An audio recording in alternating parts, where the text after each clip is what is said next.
Next question read कर लेते हैं। नेक्स्ट क्वेश्चन आपकी स्क्रीन के ऊपर ये रहा। कैलकुलेट टोटल एसेट टू डेब्ट ratio from the following information.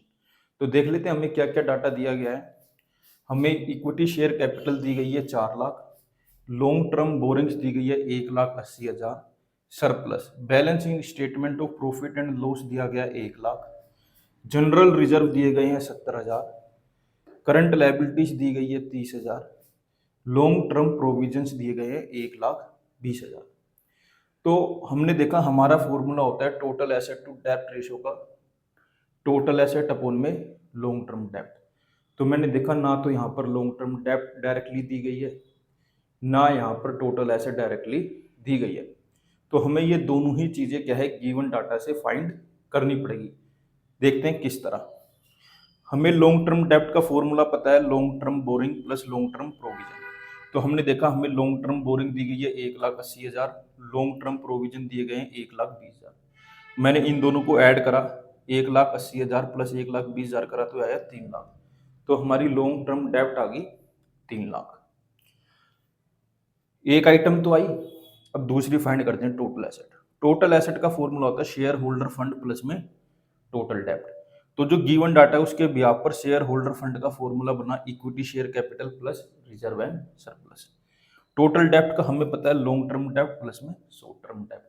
Short term डेब्ट को क्या बोलते हैं बेटा, करंट लायबिलिटी। तो हमने देखा इक्विटी शेयर कैपिटल कितनी दी है 4 लाख, पुट कर ली। Surplus balance in statement of profit and loss 1 lakh, general reserve 70,000 हमने पुट कर लिया। लॉन्ग टर्म डेब्ट अभी अभी निकाली हमने 3 लाख, प्लस शॉर्ट टर्म डेब्ट मतलब करंट लायबिलिटी 30,000 ये दे रखी। जब मैंने 4 लाख प्लस 1 लाख प्लस 70,000 करा तो मेरा आया 5,70,000। 3 लाख प्लस 30,000 करा तो ये आया 3,30,000। 5,70,000 प्लस 3,30,000 करा तो मेरी टोटल एसेट आ गई 9 लाख। तो मैंने देखा मैंने इस क्वेश्चन के अंदर जो मुझे डाटा दिया गया था उस बिहाफ पर मैंने लॉन्ग टर्म डेब्ट भी निकाल ली 3 लाख, टोटल एसेट भी निकाल ली 9 लाख। अब मैंने इन वैल्यूज को फॉर्मूलों में पुट कर दिया। टोटल एसेट टू डेब्ट रेशियो का फॉर्मूला होता है टोटल एसेट अपॉन में एलटीडी। तो टोटल एसेट देखो क्या है 9 लाख, एलटीडी क्या है 3 लाख। तो यहाँ पर हमने क्या करा 5 जीरो से 5 जीरो को काट दिया, ये आ गया 9 अपॉन में 3। इसको 3 के टेबल में काट दिया, 3 1 जा 3, 3 3 जा 9। तो हमारा आंसर आया 3। तो हमारी टोटल एसेट टू डेब्ट रेशो आई 3:1। मुझे पूरी पूरी उम्मीद है आपको ये क्वेश्चन जरूर समझ आया होगा। फिर भी कोई डाउट है या समझ नहीं आया, वीडियो को एक बार दोबारा देखना, आपको समझ आ जाएगा। मेरे साथ ऐसे ही जुड़े रहिए, मैं आगे भी आपके लिए ऐसे ही अच्छे अच्छे क्वेश्चन लाता रहूँगा।